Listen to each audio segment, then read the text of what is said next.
Hi, my name's Phil. I like talking about politics, and in this video I'd like to discuss the seemingly insoluble problem that Liz Truss and Kwasi Kwarteng have as they prepare to face their MPs in the close confines of Parliament, and as MPs opposing the Prime Minister's plans get to organise more effectively in those same close confines. But first, if you'd like to be notified of daily news and politics, please subscribe to the channel and click the bell notification icon.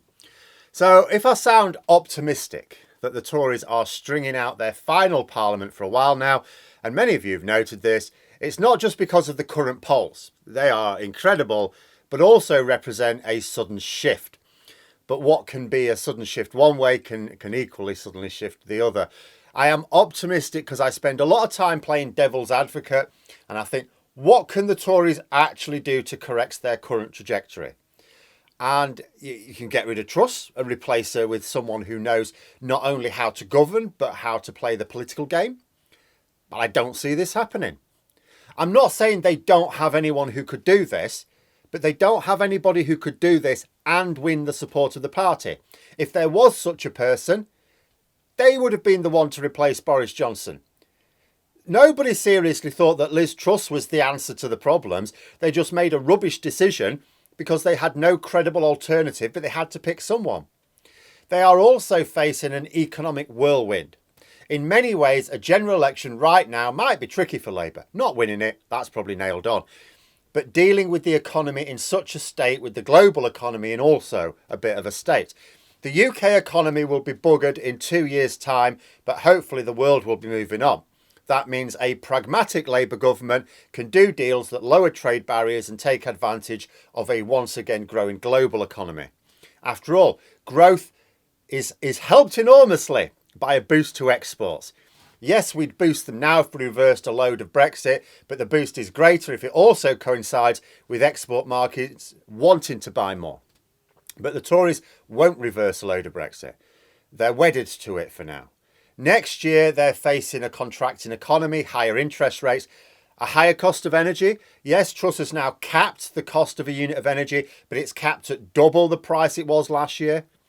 That's still a problem for many people. The government are not helping by aggressively urging and promoting wage suppression either. The winter NHS crisis this year may be remarkable even by the standards of Tory winters, and it's not like next winter will be any better. 2023 is going to be the year when the Tories reap the whirlwind that they began to sow back in 2020. So for those calling for a general election right now, it's like, yeah, still call for it, but secretly, it would be quite nice to see next year out with the Tories still in charge. You know, they may be onto their fourth leader in that time, and each may have been more destructive than the last. But the trajectory was set back when Cameron began on his path of shrinking the state and deregulating the economy.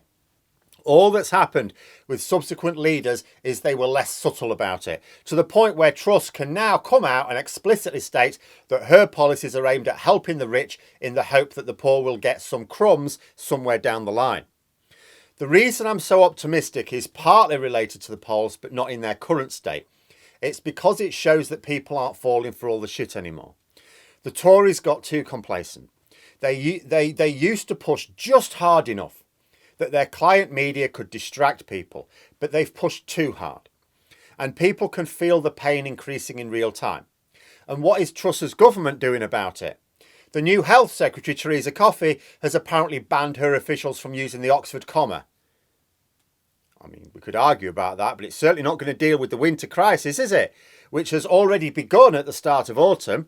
The Home Secretary is arguing that businesses should have even less access to workers than they do right now, when the number one problem cited by businesses in this country is a severe labour shortage. Great, that'll help with growth. The Sun is urging the government to offer financial inducements for people to have more babies in order to reduce our dependence on immigration. Bit of a turnaround because the government actually inflicted financial penalties on people doing this a few years ago. But it still ignores the problem we have now.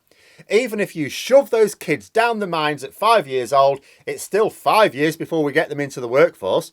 And if this new proposed baby boom is to give the workers that business actually need, the ones with skills, we're also going to need to fund education as well. That's not happening. The Chancellor's in a right mess. He has now received the OBR economic forecast. We're not allowed to see it, of course, but nobody is in any doubt that it will show that his plans are not going to generate the 2.5% growth he claims, and there's going to be a massive hole in his budget of tens of billions of pounds at least.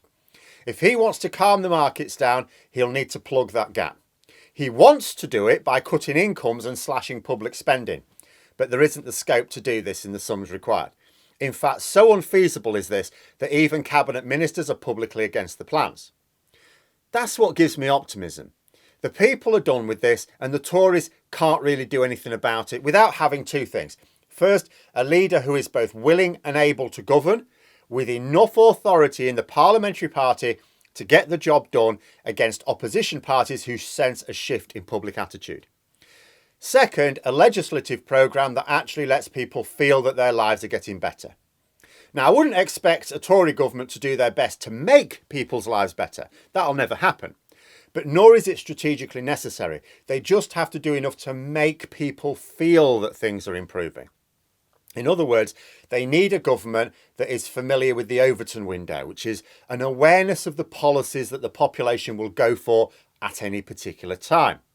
The current Conservative government is pursuing policies that they think are a good idea with no regard for what the public want. At this point, it's a waste of time to consider which members of the government genuinely think they are a good idea and which know they're grifting. Doesn't matter, it's not what the public are interested in. It's bad politics. All governments need to be seen to be pursuing what people want them to pursue. And they work on everything else behind the scenes. There are a lot of very good policies that won't win public support, that are still good for the country and still good for the people. Just do those behind the scenes. You hide unpopular or neutral policies behind popular policies. The Conservatives are doing the polar opposite of this. Truss has actually initiated some policies that would be popular, some good policies. She's dropped the plans to defund the BBC quite so aggressively. And also the privatisation of Channel 4 is off. That's popular. There are positive noises over the Northern Ireland Protocol. We'll have to see where it ends up, of course, but for now it's a positive. But all of these positives are being drowned out by the government moves which the public are dead set against. The only way to regain any initiative is to start paying attention to what the public wants. But what could they do that would also attract the support of the various factions in the Tory party right now? Improve the NHS? No, they're deliberately breaking it in order to claim that the only thing left that'll save it is full privatisation. They've already started. David Davis was writing a piece in one of the Tory rags last week. Improve pay and working conditions? They're actively trying to keep pay down and remove people's rights. Boost exports? They're tied to the raising of trade barriers and are planning on more yet to come with their plans for a programme of chaotic deregulation. We're now being told that winter blackouts for up to 3 hours are a worst case scenario. I have to say, if even the likely scenario is one of regular blackouts for any length of time, a few minutes doesn't matter, people are not going to be impressed. You consider where we are and you try and chart a path to a Conservative general election win in 2023, right? 2024, at the start of 2025, doesn't matter. And you just can't see how it's possible. And also bear in mind, Tory MPs aren't impressed by this, the mastermind behind their 2019 general election has been elbowed by Liz Truss in favour of someone else who isn't proven. You know, the whirlwind is coming, and not only have the government done nothing to prepare for it, it doesn't look like they intend to either. When next year hits, there'll be no recovering from it.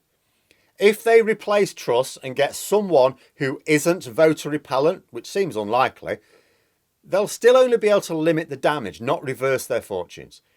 You know, even if we're past the worst of it all come the election, this is probably likely, we're not expecting a recession right up until the next election, the British electorate don't have a history of forgiving governments who presided over shitstorms like this. It doesn't matter whether it's their fault or not.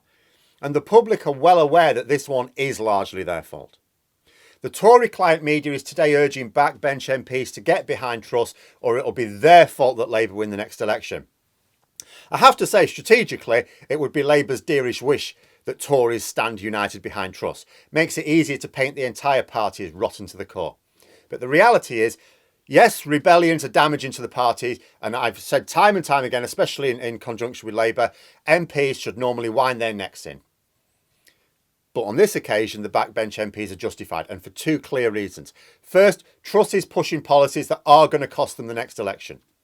You do not have to back a leader who is not just what you think, but you can see the evidence, the clear evidence in the polling is going to cost you the next election. The polling right now has got nothing to do with Tory rebels. It's entirely to do with Truss and Kwarteng. The polls are quite detailed on that.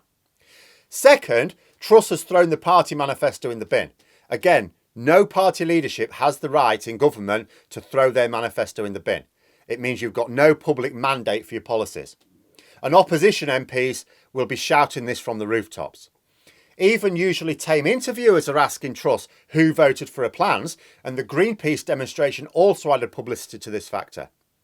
Backbench MPs know they're in the right over this, and what's more, if Truss thinks the rebels have caused her trouble up until now, just wait for this week. Up until now, it's been very hard for them to organise amongst themselves, because they don't use group chats to conspire. You don't know who's in it. But when they can all meet up in the bars and tea rooms of the House of Commons, the real skullduggery begins. But those are my thoughts. Let me know yours in the comments below. Hope you found the video interesting. If you did, please click the like button and the join button for memberships. And until next time, I'll see you later.